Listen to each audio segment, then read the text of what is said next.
Bom dia, irmãos. Tá meio fraco esse bom dia. Bom dia. Que ótimo. É um bom dia assim meio... Tem que ficar cansado. Nós estamos começando o domingo. Muito bem, queridos. Nós vamos tratar um tema hoje. Como vocês sabem, nós estamos numa sequência de temas não encadeados. E ficou a critério dos professores encontrarem temas livres para conversarem durante esse mês de janeiro. Eu me senti motivado a trabalhar esse tema chamado a ressurreição geral, que aliás é um tema que interessa a todo mundo, especialmente a nós, né? Vamos começar a nossa aula com uma oração. Nós te louvamos, ó Senhor, porque podemos estar na tua casa mais um dia. Podemos, Senhor, estar aos teus pés. Que as nossas almas, os nossos espíritos estejam de joelhos perante ti, Senhor. Nós queremos te encontrar, sim, na eternidade, como nós temos te encontrado todos os dias das nossas vidas. Nós te veremos, Senhor, um dia face a face, que estejamos preparados para isso, segundo a tua vontade. Abençoa, Senhor, este estudo e que ele seja edificante para o teu povo. É o que te pedimos em nome de Jesus. Amém. O fundamento bíblico central do nosso estudo de hoje está no Evangelho de João, capítulo 5, versículos 28 e 29. Não vos maravilheis disto, porque vem a hora em que todos os que se acham nos túmulos ouvirão a sua voz e sairão. Os que tiverem feito o bem para a ressurreição da vida, e os que tiverem praticado o mal para a ressurreição do juízo. Eu, algum tempo atrás, comprei um livro extremamente edificante, chamado Os Grandes Sermões do Mundo. É um livro que eu recomendo fortemente que vocês comprem. É um livro que tem 28 sermões. O primeiro dos sermões aqui mencionados é o próprio Sermão de Cristo. O primeiro grande sermão, o Sermão da Montanha. E ele passa por Lutero, Calvino e vários outros grandes pregadores da história, como Wesley. E o que eu vou trabalhar, basicamente, é um sermão proferido pelo reverendo Samuel Davis, um pastor presbiteriano, que viveu muito tempo atrás, período de 1724 a 1761, pode-se perceber que ele morreu jovem, né? 37 anos, viveu pouco. Mas naquele tempo não era anormal a vida ter 30, 40 anos. O reverendo Davis era conhecido como um grande orador, um extraordinário orador, um homem brilhante, tanto que ele se tornou reitor da Universidade de Princeton. Na época, obviamente, nós não tínhamos ainda os Estados Unidos, isso era o tempo colonial. Ou seja, os Estados Unidos ainda não eram um país constituído, era apenas o período dos Estados Unidos colônia. E o reverendo Davis veio a se tornar reitor da Universidade de Princeton apenas 2 anos antes de morrer, em 1759. E ele teve uma missão, tempos antes de ser reitor, de viajar pelo mundo para levantar recursos, fundos, para a construção da Universidade de Princeton, que, aliás, é uma universidade lindíssima. Eu tive a oportunidade de conhecer pessoalmente, porque eu até morei perto de lá, no período em que eu morei nos Estados Unidos. E o reverendo Davis foi para vários países da Europa levantar recursos. E quando ele estava em Londres, o rei George II conhecia a fama do pregador, do reverendo Davis, e convidou-o para pregar no Palácio de Buckingham. E o reverendo Davis estava pregando um sermão e notou que o rei conversava com as pessoas que estavam próximas dele, ria, mostrando uma certa desatenção ao sermão. No meio do sermão ele simplesmente olha para o rei e profere a seguinte frase: quando o leão ruge, os demais animais temem e se calam. Quando o rei Jesus fala, os príncipes da terra devem permanecer calados. Ele devia ter alguma autoridade. porque fala isso na cara do rei, dentro do palácio do rei, precisa, pelo menos, ser corajoso, porque nesse período, meus caros, não se esqueçam que nós ainda vivíamos o finzinho do absolutismo. Ele foi para a Europa levantar recursos para a universidade, da qual ele viria a ser reitor. Provavelmente a maior fonte de recursos para essa universidade seria exatamente a Inglaterra, que era o país que colonizava os Estados Unidos. E ele teve a coragem de falar isso para o rei, nada mais, nada menos do que para o rei. Mas ele falou em nome de alguém que era muito mais poderoso que o rei, como vocês sabem. Bom, é sobre o trabalho desse homem que eu preparei essa aula sobre a ressurreição geral. A Terra, na verdade, meus queridos, de uma certa forma pode ser vista como um vastíssimo cemitério. Vejam, desde que o pecado entrou no mundo, quando é que o pecado entrou no mundo? Gênesis explica isso na 2ª página. Ou seja, a cobiça do ser humano, desobedecendo a ordem de Deus para não comer o fruto da árvore do bem e do mal, naquele momento, simboliza a entrada do pecado no mundo e a entrada da morte. Pelo pecado, a morte entrou no mundo. De modo que, desde que o mundo existe, pessoas nascem, pessoas vivem e pessoas morrem. Hoje nós temos no mundo cerca de 6 bilhões de habitantes. Eu não tenho ideia de como é que eu poderia fazer uma conta, nem que fosse aproximada, de quantos seres humanos já habitaram esse planeta. Mas, seguramente, cumulativamente, desde que os trogloditas existiram, nós não devemos ter tido pelo menos do que 20 bilhões de pessoas habitando esse planeta. Ou seja, se nós temos hoje 6 bilhões, e isso vai numa progressão geométrica, embora nós tenhamos uma redução dos índices de natalidade nos últimos 50 anos, mas o fato é que houve uma grande explosão demográfica no período de 1800 e 1900. Os 6 bilhões que nós somos hoje já são muita gente. Mas vamos imaginar que na história toda, desde que a humanidade foi criada, talvez 20 bilhões tenham vivido.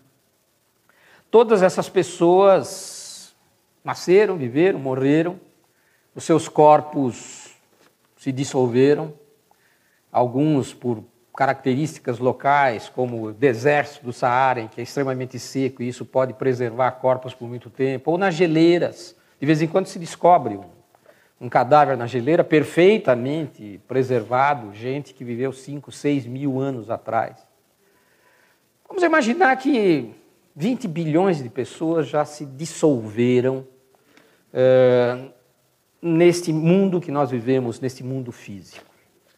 Ou seja, são 20 bilhões de corpos que se decompuseram e que estão espalhados por todo o planeta. Esses corpos, muitos deles foram tragados pela terra, viraram pó, se tornaram adubo de árvores, de plantas, acabaram sendo comidos por animais. Quer dizer, muito da parte do nosso organismo um dia vai ser comida de bicho.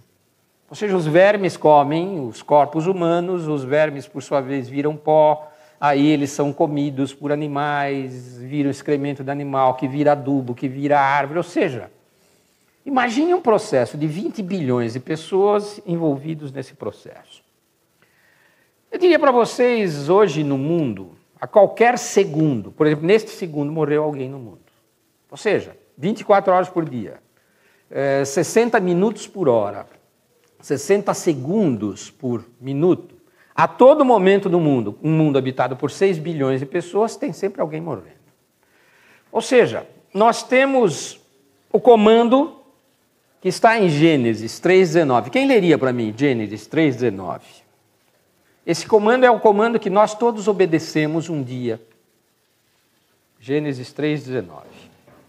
No suor do rosto comerás o teu pão, até que tornes a terra, pois dela foste formado, porque tu és pó e ao pó tornarás. Tu és pó e ao pó tornarás. Isso demonstra exatamente como os elementos, aquilo que a Bíblia chama de pó, na verdade são os elementos químicos ou atômicos, que compõem os nossos corpos se desfazem e passam a compor outros corpos, outras constituições físicas, moleculares, sei lá, eu não sou muito versado nessas coisas. O fato é que todos baixamos ao túmulo ou baixaremos ao túmulo mais cedo ou mais tarde. E no túmulo, pessoal, todos são iguais. Não importa se você foi muito rico ou muito pobre. Você vai ser comido de bicho do mesmo jeito. Não importa se você foi uma pessoa extremamente poderosa, por exemplo, um Obama, o homem mais poderoso do planeta a partir da semana que vem. Ou uma pessoa extremamente humilde. Não importa se você foi poderoso ou humilde. Você vai ser comido de bicho, os seus elementos vão compor a terra. Não importa se você é um sábio ou se você é um nécio. Seja no sentido humano comum dessas palavras, ou seja no sentido teológico. Cultos ou incultos, todos são iguais. Na hora que a gente baixa ao túmulo, todos são iguais. O túmulo pode ser bonito, suntuoso, pode ser uma enorme pirâmide que abrigou um dia um faraó, mas lá dentro você é a mesma coisa. Heróis e covardes são iguais. Gigantes e anões, os Sansões, os Aquiles, os Ajaxes, os Alexandres o Grande, todos os Césares, todos são iguais. No túmulo, todos são iguais. Aqueles que são soberbos e os humildes são iguais. Os crentes e os incrédulos são iguais também. Os bons e os maus são iguais. Os santos e os pecadores, todos são iguais no túmulo. Ninguém é diferente. Ah, mas teve faraó que foi embalsamado. Não importa, pessoal. Foi embalsamado apenas, fez com que o seu corpo se preservasse de uma certa forma por muitos milênios, mas o processo é o mesmo, é a corrupção total, a decomposição total, natural, dos corpos humanos. Ninguém é diferente. Nenhum de nós tem privilégio. Apenas um baixou ao túmulo e aconteceu uma coisa diferente, nós sabemos isso. Esse alguém não conheceu a corrupção. Pelo contrário, 3 dias depois, ele ressuscitou com um corpo glorificado, modificado por Deus. Meus caros, esses 20 bilhões que foram para os túmulos, vão ficar ali para sempre? Certamente não. A palavra de Deus fala que não é isso. Os corpos não ficarão permanentemente nos túmulos. E não são apenas os corpos dos crentes, dos santos, daqueles que se entregaram a Jesus, não. Todos sairão. O que a Bíblia diz claramente, todos sairão. E a gente fica se perguntando, será possível? Espera aí. 20 bilhões de pessoas nasceram, cresceram, viveram, se decompuseram, seus elementos se fragmentaram, estão espalhados pelo planeta, às vezes na crosta, às vezes um pouquinho mais no fundo, alguns estão até flutuando no espaço. Meus caros, a gente fica se perguntando, será possível que a ressurreição geral que está prescrita na Bíblia é verossímil? Será possível que todos esses átomos, todas essas moléculas, um dia possam se reunir e recompor corpos e se unir às suas almas, aos seus espíritos? Será possível? Imaginem a cena. No momento em que a voz de comando do Senhor decreta a ressurreição geral, imaginem todos os elementos, todos os átomos, todas as moléculas, vindo de todas as partes do planeta, voando pelo ar e tentando se encontrar e fazendo, de repente a gente começa a ver a formação de corpos, os ossos, os tendões, depois a carne, depois um influxo de vida, a alma penetra esse corpo e as pessoas voltam à vida. Isso é verossímil. É preciso crer para a gente confiar nisso. Mas nós confiamos nisto. Aquele que formou o nosso corpo do nada, certamente pode formá-lo novamente e repará-lo dos estragos do tempo e da morte. Ele pode. Nós não temos dúvida alguma disso. É provável, meus caros, que os incrédulos olhem para essa essa profecia bíblica mostrando a ressurreição geral no fim dos tempos, e essa seja uma das passagens mais inverossímeis possível. Mas quem crê em Deus, como nós cremos em Deus, sabemos que Ele pode fazer isso. Porque foi Ele que formou tudo. Todos os elementos foram formados por Ele. Foi a vontade dele que criou a vida. De modo que, se um dia Ele nos deu a primeira vida, Ele pode dar outra vida. A ressurreição geral é possível simplesmente porque o Senhor está por trás do chamado Big Bang. Ele é a força que está por trás de tudo. Então Ele pode tudo. Todos sairão. Todos sairão. Agora, por que essa ressurreição geral? Porque Deus quer que todos um dia voltem à vida nos seus corpos. O Senhor Deus é o Criador, um Deus amantíssimo, mas é também um juiz justíssimo. E Ele nos ressuscitará com um único propósito. Isso é o que está escrito no texto bíblico que nós lemos. Uns vão ressuscitar para a vida eterna e outros vão ressuscitar para a condenação eterna. Esse é o teor exato da palavra de Deus no texto que eu li para vocês, em João 5, 28 e 29. O que vai distinguir especificamente quem vai ser uma coisa, o que vai ser outra, o que a Bíblia diz é exatamente isso. A norma de distinção é exatamente isso aqui. Os que fizeram o bem sairão para a ressurreição da vida e os que fizeram o mal para a ressurreição da condenação. Não precisamos entrar aqui na discussão de, obras de novo. Os que fizeram o bem, fizeram boas obras e serão salvos. Os que fizeram mal, más obras, serão condenados. Não é isso, pessoal. Essencialmente, biblicamente, teologicamente, nós sabemos que aqueles que fazem o bem, fazem porque são crentes. Ou seja, a fé salvadora é que leva à realização de boas obras.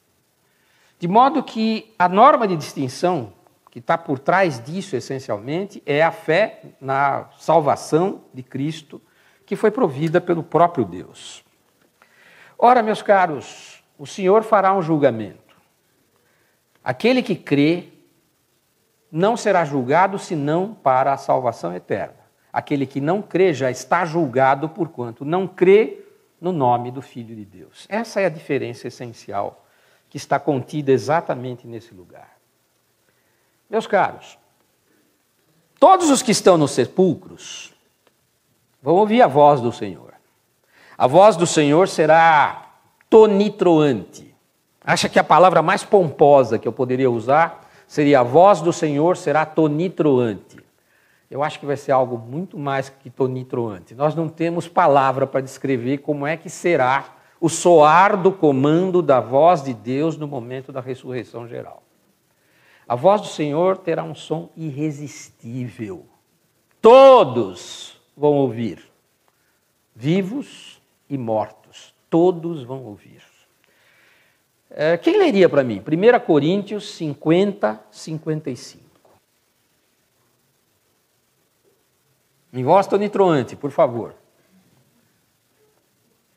E agora digo isso, irmãos. Carne e sangue não podem herdar o reino de Deus, nem a corrupção herda a incorrupção. Eis aqui vos digo um mistério. Na verdade, nem todos dormiremos, mas todos seremos transformados num minuto, num agar de olhos, ante a última trombeta. Porque a trombeta soará e os mortos ressuscitarão incorruptíveis e nós seremos transformados. Porque convém que isso que é corruptível se revista da incorruptibilidade e que isso que é mortal se revista da imortalidade. E quando isso que é corruptível se revestir da incorruptibilidade e isso que é mortal se revestir da imortalidade, então cumprir-se-á a palavra que está escrita: tragada foi a morte na vitória. Onde está, ó morte, o teu aguilhão? Onde está, ó inferno, a tua vitória? Todos ressuscitaremos. A Bíblia fala claramente isso. Todos os mortos ressuscitarão. Todos. E ao ouvir a voz de Deus, aqui sinalizada como a grande trombeta, todos os mortos vão se levantar, mas vão se levantar com corpos novos. Serão corpos, os mesmos corpos, possivelmente feitos dos mesmos elementos, com certeza, mas serão corpos diferentes, corpos imortais, aperfeiçoados, sem os defeitos da doença, do envelhecimento, ou seja, todos vão se levantar. Os mortos serão ressuscitados incorruptíveis. Ou seja, os novos corpos serão corpos criados à semelhança do corpo ressuscitado de Cristo. E nós, o que estivermos vivos, nós vamos ser transformados. Ou seja, os mortos terão novos corpos feitos dos elementos segundo a vontade de Deus. Alguns estarão vivos, mas esses também terão seus corpos transformados na medida em que tanto mortos como os vivos terão corpos transformados, incorruptíveis, indestrutíveis, eternos. Mas a Bíblia nos ensina uma coisa interessante. Vejam, o texto que nós temos estudado tem falado sempre na ressurreição dos mortos. Mas em outra passagem, nós aprendemos que os vivos terão também os seus corpos modificados, mas os vivos não precederão os mortos. Vamos ler 1 Tessalonicenses 4, 14 a 17. Quem gostaria de fazer isso? 1 Tessalonicenses 4, 14 a 17. Pois se cremos que Jesus morreu e ressuscitou, assim também Deus, mediante Jesus, trará em sua companhia os que dormem. Ora, ainda vos declaramos por palavra do Senhor isto: nós, os vivos, os que ficarmos até a vinda do Senhor, de modo algum precederemos os que dormem. Para um pouquinho. Os que ficarmos até a vinda do Senhor, de modo algum precederemos os que dormem. Portanto, a ressurreição dos mortos vai acontecer antes da transformação dos corpos dos que estão vivos. Pode prosseguir, por favor. Porquanto o Senhor mesmo, dada a tua palavra de ordem, ouvida a voz do arcanjo e ressoada a trombeta de Deus, descerá dos céus e os mortos em Cristo ressuscitarão primeiro. Depois nós, os vivos, os que ficarmos, seremos arrebatados juntamente com eles, entre nuvens para o encontro do Senhor nos ares, e assim estaremos para sempre com o Senhor.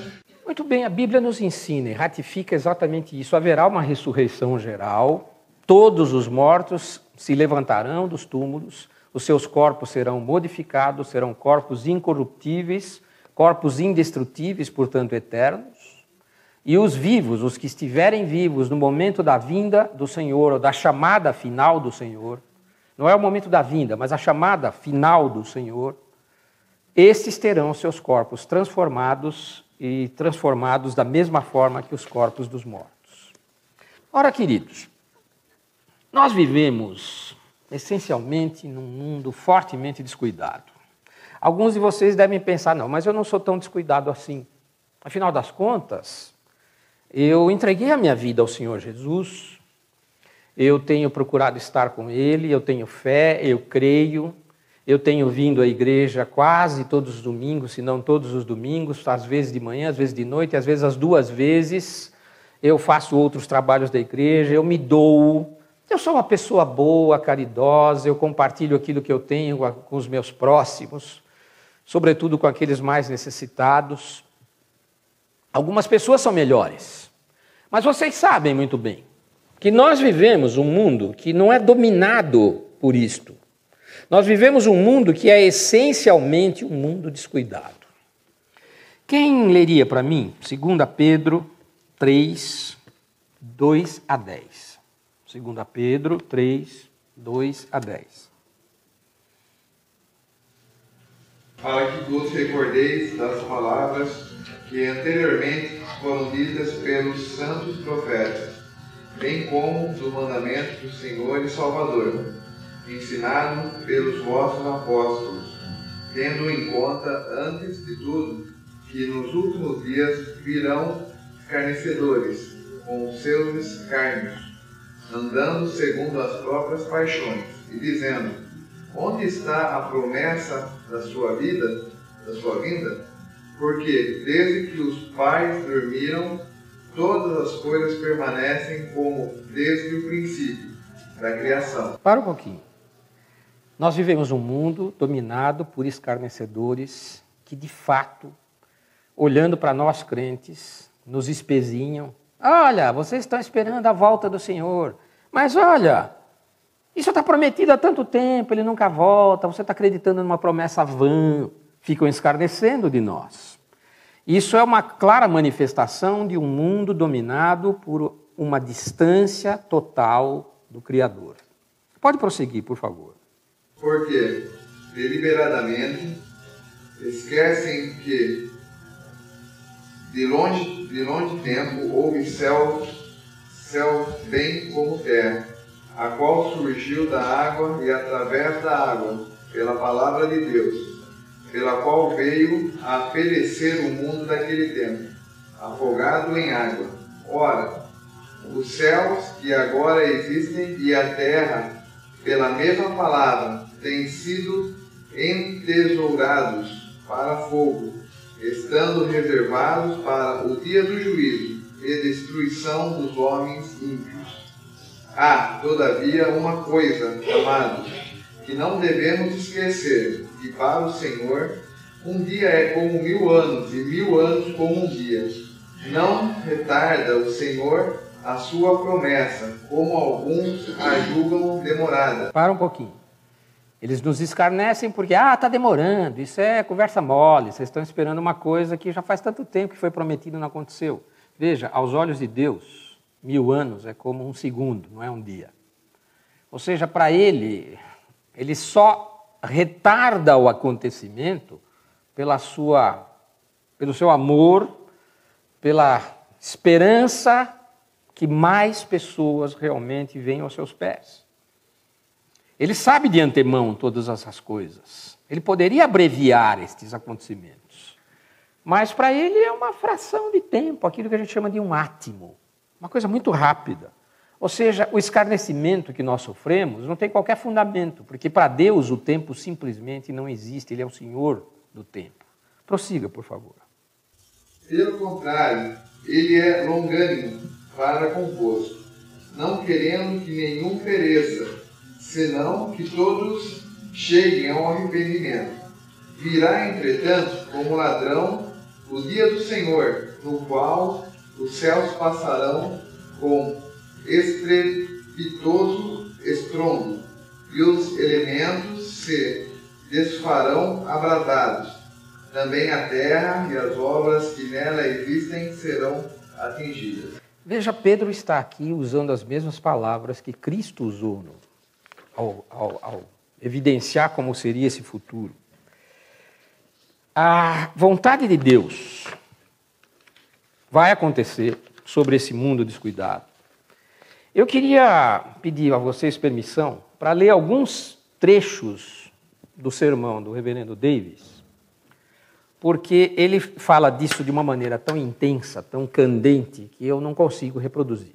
Então eu peço licença para ler um trecho do texto próprio dele. Meus irmãos, percebam a majestade e terror desse alarme universal. Ele está falando dessa trombeta que vai soar.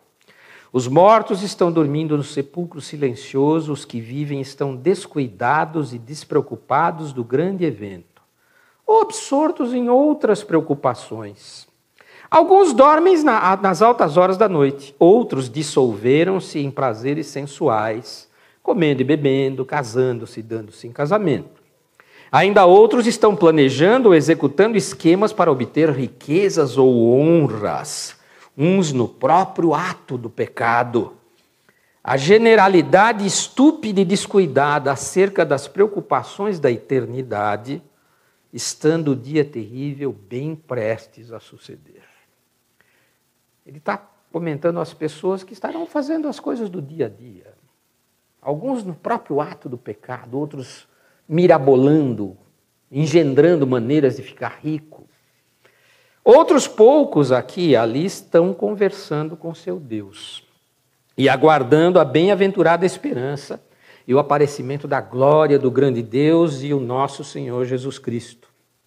Quando o curso da natureza continua uniforme e regular como sempre, e os escarnecedores infiéis, ressentindo-se com isso, perguntam: onde está a promessa da tua vinda? Porque desde que os pais dormiram, todas as coisas permanecem como desde o princípio da criação. Que surpresa vai ser essa chamada para um mundo descuidado. Se nesse momento esse alarme rompesse sobre as nossas cabeças, em que terror muitos ficariam? Tal será o terror, tal será a consternação quando este fato suceder. Os pecadores serão as mesmas criaturas tímidas e autocondenadas como são agora. E não poderão tapar os ouvidos que agora são surdos a todos os chamamentos mais gentis do Evangelho. O trunfo de Deus os constrangerá e a ouvir e temer a quem os ministros de Cristo hoje pregam em vão. Então todos terão de ouvir, pois todos os que estão nos sepulcros, todos sem exceção, ouvirão a sua voz. Agora a voz da misericórdia chama, a razão pleiteia, a consciência adverte, mas as multidões não ouvirão. Mas esta é uma voz que alcançará, que tende a alcançar cada uma das centenas de milhões de pessoas do gênero humano, e nenhuma delas vai poder tapar os ouvidos. Isso virá de uma maneira absolutamente assustadora, surpreendente e repentina. A voz do Senhor vai soar assim. Uma convocação não só para o corpo morto ressuscitar, mas também para que a alma que outrora o animava, que se reúnam, quer estejam no céu, quer estejam no inferno, e obviamente também na terra. Ela será ouvida por todos, seja no sepulcro, no céu ou no inferno. Vejam lá, para os sepulcros a voz soará assim: ressuscitem mortos e venham a julgamento. Para o céu a voz soará assim: espíritos dos justos aperfeiçoados, desçam ao mundo de onde vocês originalmente vieram e assumam seus corpos recém-formados. Para o inferno a voz soará assim: saiam e apareçam espíritos malditos, prisioneiros das trevas, e sejam unidos novamente aos corpos nos quais vocês pecavam antigamente, para que neles vocês sofram agora. Ou seja, a voz vai soar para todos, para cada um vai ter um tipo de mensagem diferente. Será possível isso? O Deus onisciente saberá claramente coletar, distinguir, compor todas as sementes espalhadas e misturadas dos nossos corpos mortais. Deixe-me ler outro texto do próprio reverendo Davis. Eles sairão dos túmulos. Acho que vejo e ouço a terra agitando-se, capelas mortuárias chacoalhando-se, tumbas rebentando-se, sepulcros abrindo-se com violência. Agora as nações debaixo da terra começam a se agitar. Há um ruído e uma agitação entre ossos secos. O pó está totalmente vivo em movimento e o globo se parte e sacode como num terremoto, enquanto esse exército imenso abre o seu caminho e prorrompe-se em vida. Os restos mortais dos corpos humanos estão espalhados por toda parte e passaram por muitas e surpreendentes transformações. Um membro no lugar e outro em outro, aqui a cabeça e ali o tronco e o oceano encrespando-se entre eles. Multidões afundaram-se nos sepulcros das águas, foram tragadas pelos habitantes das profundezas e transformadas numa parte da carne deles. Multidões foram comidas por animais e pássaros de rapina incorporadas neles, e uns foram devorados por membros da raça humana no furor de uma fome desesperada ou de selvagem apetite canibal, e assimilados numa parte deles. Multidões moldaram-se em pó, e este foi soprado pelos ventos, carregado pelas águas, petrificado em pedras ou queimado em tijolos, para formar habitações para a sua posteridade. Ou este pó cresceu em grãos, árvores, plantas e outros legumes que são sustento de homens e animais, e são transformados em carne e sangue. Mas através de todas estas várias transformações e mudanças, nem uma partícula que era essencial a determinado corpo humano foi perdida ou incorporada em outro corpo humano para se tornar parte essencial dele.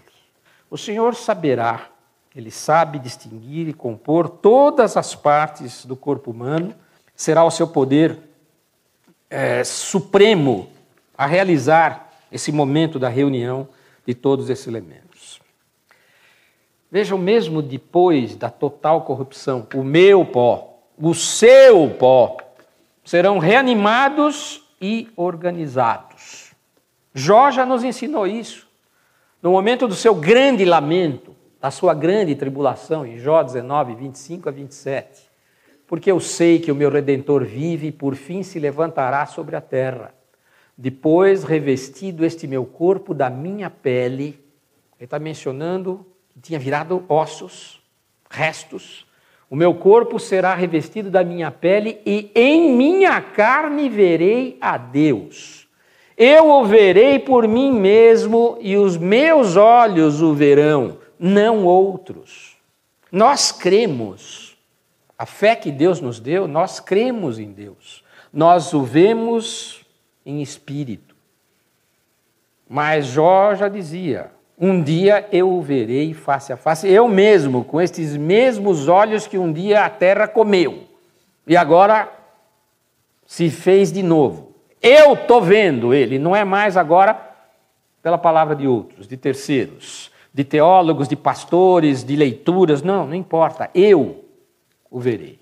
Jó já dizia isso milênios antes. Meus caros, nós todos, depois da total corrupção, veremos a Deus. Como vocês sabem, uns para a ressurreição eterna e outros para a condenação eterna. Nós teremos um modelo de corpo. Já sabemos qual é. O corpo glorificado de Cristo será o modelo. Talvez não exatamente igual. Nós somos feitos à imagem e semelhança de Deus. O corpo glorificado de Cristo, a Bíblia menciona que o corpo glorificado de Cristo tinha uma composição diferente daquilo que nós conhecemos. Ele era capaz de atravessar paredes. No entanto, ele tinha todos os atributos físicos, as feridas estavam lá, tudo diferente e igual ao mesmo tempo.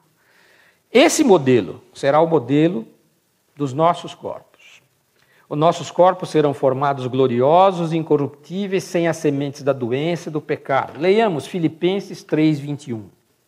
Alguém já abre 1 Coríntios 15, 50 e 53 e outro 1 Coríntios 15, 42 e 43. Começando por Filipenses 3, 21. O qual transformará o nosso corpo de humilhação para ser igual ao corpo da sua glória, segundo a eficácia do poder que ele tem, e até subordinar assim todas as coisas. Nosso corpo será um corpo próximo do corpo glorificado de Cristo. 1 Coríntios 15, os versículos 50 e 53. Isto afirmo, irmãos, que carne e sangue não podem herdar o reino de Deus, nem a corrupção herdar a incorrupção. Eis que vos digo um mistério. Nem todos gloriaremos, mas transformados seremos todos. Num momento, num abrir e fechar de olhos, ao ressoar da última trombeta. A trombeta soará, e os mortos ressuscitarão incorruptíveis, e nós seremos transformados. Porque é necessário que esse corpo corruptível se revista da incorruptibilidade, e que o corpo mortal se revista da imortalidade. Isso. Paulo nos está ensinando exatamente, repetindo esse ensinamento. Os nossos corpos vivos serão transformados. E agora, 1 Coríntios 15, versículos 42 e 43. Pois assim também é a ressurreição dos mortos. Semeia esse corpo na corrupção, ressuscita na incorrupção. Semeia-se em desonra, ressuscita em glória. Semeia-se em fraqueza, ressuscita em poder. Nesse trecho nós vemos que nós somos corruptíveis e seremos incorruptíveis. Somos miseráveis e seremos glorificados. Ou seja, essa transformação será aquilo que acontecerá exatamente no momento da ressurreição geral. O corpo dos ímpios também será aperfeiçoado. Ué, ímpio é igual? É, só que de uma maneira terrível. O corpo dos ímpios será aperfeiçoado para ser capaz de sofrer ainda maior miséria. Imagine a miséria de Jó. Sentava no chão para raspar as erupções com um caco de telha. Isso devia doer para burro, hein, pessoal? Pensem bem. Devia doer. Não tinha mertiolate, não tinha xilocaína, não tinha nada. Era caco de telha na purulência das erupções do corpo todo que ele tinha. Imaginem os ímpios com corpos aperfeiçoados, incorruptíveis, para sofrerem miséria ainda maior do que essa. Para suportar maior carga de tormento. Para sentir a mais intensa dor. As senhoras que já tiveram filhos e sentiram a dor do parto, pensem numa dor 1 trilhão de vezes maior. Dói. Dói ou não dói? Dói.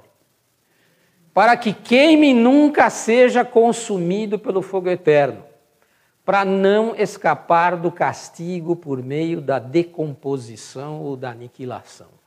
É provável que os ímpios, tendo estes corpos, o único desejo perante a condenação seja exatamente: eu quero sumir, eu quero ser decomposto, eu quero virar pó. Eu quero que os meus átomos se dilacerem, que haja uma fissão e eu exploda como uma bomba nuclear para fugir à ira de Deus. Nananina, não. Você tem o seu corpo agora para sofrer o que você merece. As pessoas desejarão intensamente ser aniquiladas e não poderão fazer isso. É duro. Haverá um encontro do espírito, do justo, com o seu corpo. Me permitam ler mais um pequeno trecho do Samuel Davis.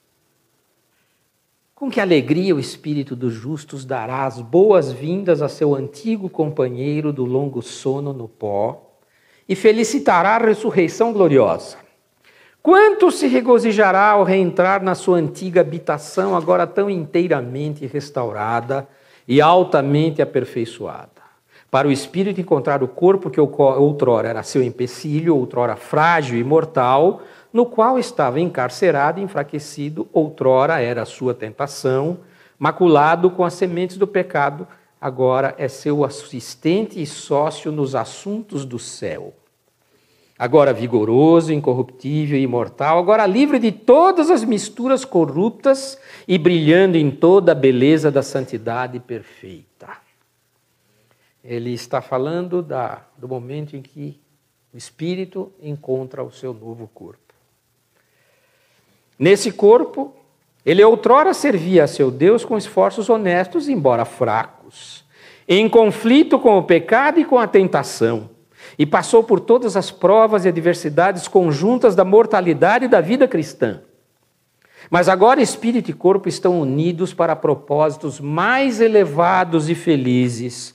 Os pulmões que outrora se sacudiam com suspiros penitenciais e gemidos, agora bradam de alegria e louvam ao Senhor Deus e Salvador.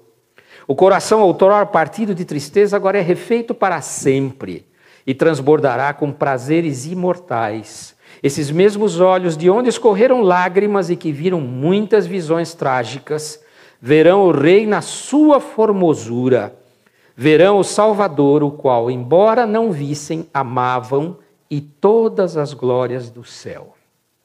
E Deus limpará de seus olhos toda lágrima, todos os sentidos que outrora eram avenidas de dor, agora são passagens do mais exaltado prazer. Esse pastor era um poeta também. Fantástico, absolutamente fantástico. Fundamento dessas coisas que ele fala está em Isaías 33, 17. Quem leria isso para mim? Mostrem a unidade da Bíblia. Veja a unidade da Bíblia, como esses textos todos se amarram. Isaías 33, 17. Alguém já abre Apocalipse 7, 17. Seus olhos verão o rei na sua formosura, verão a terra que se estende até longe. Isso foi Isaías, 3.000 anos atrás. E Apocalipse 7,17, visão do futuro de João. Pois o cordeiro que se encontra no meio do trono os apacentará e os guiará para a fonte das águas da vida.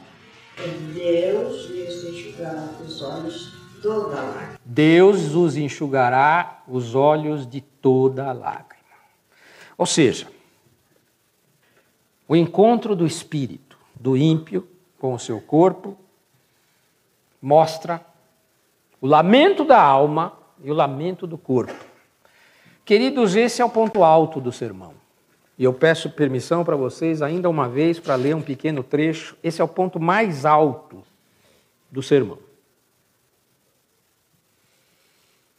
Tenho de ser encadeada novamente a ti. Essa é a alma falando para o corpo do ímpio. Tenho de ser encadeada novamente a ti.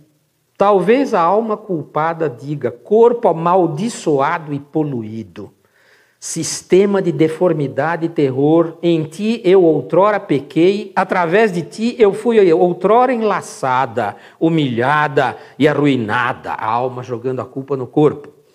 Para satisfazer tuas concupiscências e apetites vis, negligenciei meus próprios interesses imortais. Degradei minha dignidade nativa e me fiz miserável para sempre. E agora tu me encontraste para me atormentar para sempre. Corpo desgraçado, carne.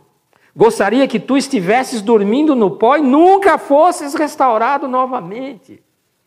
Outrora tu realmente me desse sensações de prazer, mas agora tu te transformaste numa máquina de tortura.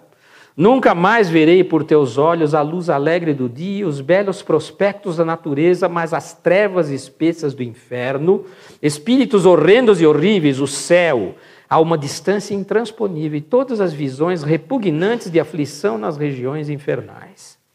Nunca mais os teus ouvidos me encantarão com a harmonia de sons, mas me aterrorizarão e me afligirão com o eco dos gemidos eternos e o trovão da vingança onipotente de Deus. Nunca mais a satisfação dos teus apetites me proporcionará prazer, mas os teus apetites certamente, eternamente famintos e insatisfeitos, me atormentarão com os desejos ávidos e inoportunos. Nunca mais a tua língua será empregada no júbilo, escárnio e canção, mas na queixa, no gemido, na blasfêmia e em urro para sempre. E o corpo responde para a alma. Agora é o corpo falando: ó alma, eu não estava sozinho nisso. Vem, alma culpada, entra na tua antiga mansão. Se é horrível e chocante, é por tua causa. Não estava a estrutura animal, a natureza brutal, sujeita ao teu governo, que és um princípio racional. Em vez de seres humilhada por mim, cabia a ti não somente teres retido a dignidade da tua natureza, mas também teres exaltado a minha, mediante ocupações mais nobres e satisfações dignas de um corpo terreno unido a um espírito imortal. Tu podias ter contido os meus membros de serem os instrumentos do pecado e feito deles os instrumentos de justiça. Meus joelhos teriam se dobrado diante do trono da graça, mas tu não proporcionaste tal postura. Os meus olhos teriam lido e os meus ouvidos teriam escutado a palavra da vida, mas tu não os colocarias a esse serviço ou não cuidaria disso. E agora, é senão justamente pelo corpo que tu prostituíste ao pecado, que deveria ser o instrumento do teu castigo. Veja, há um diálogo entre a alma do pecador e o corpo do pecador, mostrando que o corpo e a alma se lamentam duramente por terem rejeitado a palavra de Deus. Isso vai acontecer no momento da ressurreição geral. Para que propósito ressuscitam os mortos e são transformados os vivos? Repito o texto inicial, João 5:29. Os que tiverem feito o bem para a ressurreição da vida, e os que tiverem praticado o mal para a ressurreição do juízo. Queridos, Apocalipse 7:9, a visão do futuro de João.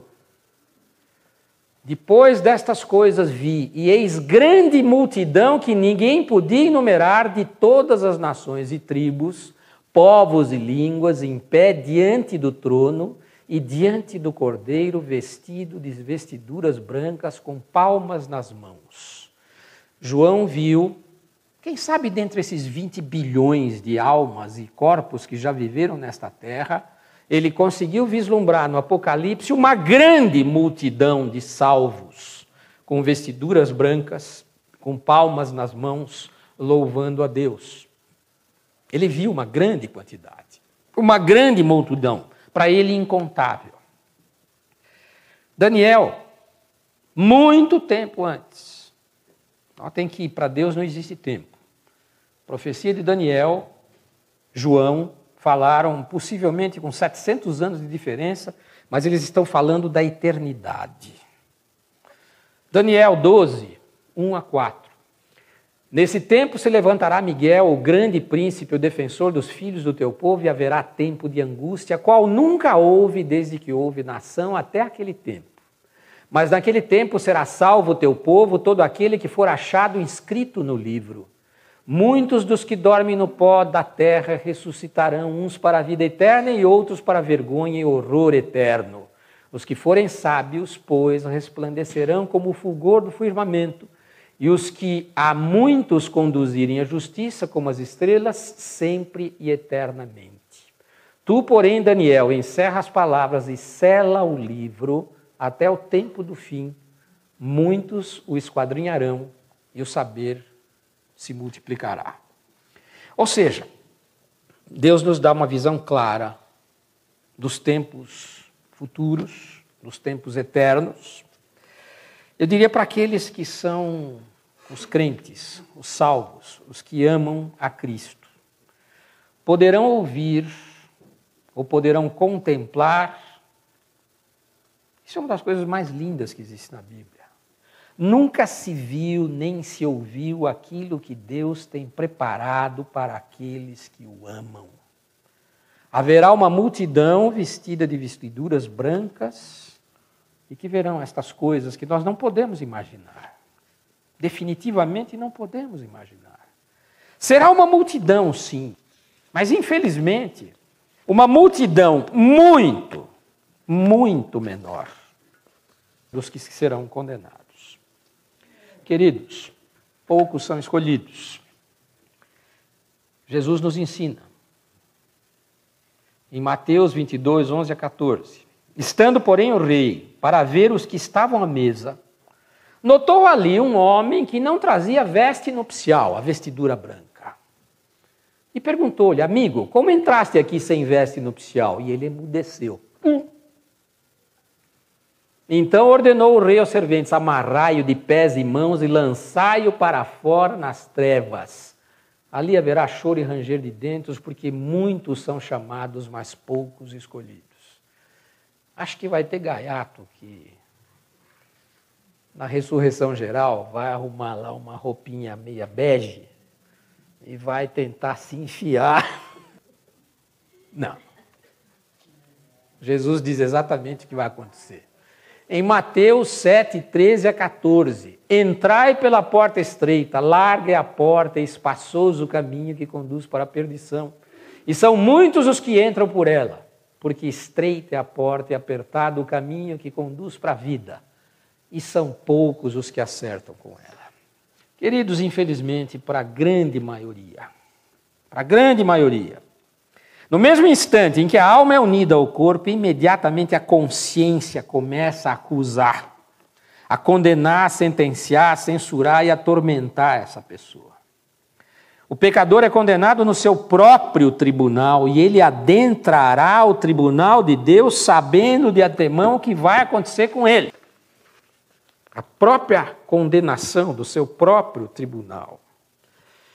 Queridos, um último trechinho. Com que horror ele vê o trono ardente e a face carrancuda do juiz. O Jesus a quem no passado ele desconsiderou, a despeito de todo o seu amor agonizante e a salvação que ele ofereceu, quanto ele deseja que pedras e montanhas lhe cubram para o esconder dos olhos bravos de Jesus. Mas debalde, ele deve comparecer, é-lhe ordenado ir para a esquerda entre os criminosos trêmulos. E agora o julgamento começa. Todas as más ações e todas as omissões de dever são agora apresentadas contra ele. Todas as misericórdias que ele rejeitou, todos os castigos que menosprezou, todos os meios de graça que negligenciou ou não valorizou, toda a palavra pecadora e até toda a palavra ociosa, mesmo os pensamentos e disposições mais secretas, tudo é exposto e levado a julgamento contra ele. E quando o juiz lhe pergunta, não é assim, pecador? Estas acusações não são verdadeiras? A consciência o obriga a confessar e clamar, sou culpado, culpado. E agora sendo trêmulo criminoso, claramente réu convicto e deixado sem argumento e sem desculpa, o juiz supremo, na majestade severa e justiça inexorável, troveja a sentença terrível. Apartai-vos de mim, malditos, para o fogo eterno preparado para o diabo e os seus anjos. Que tremendo destino.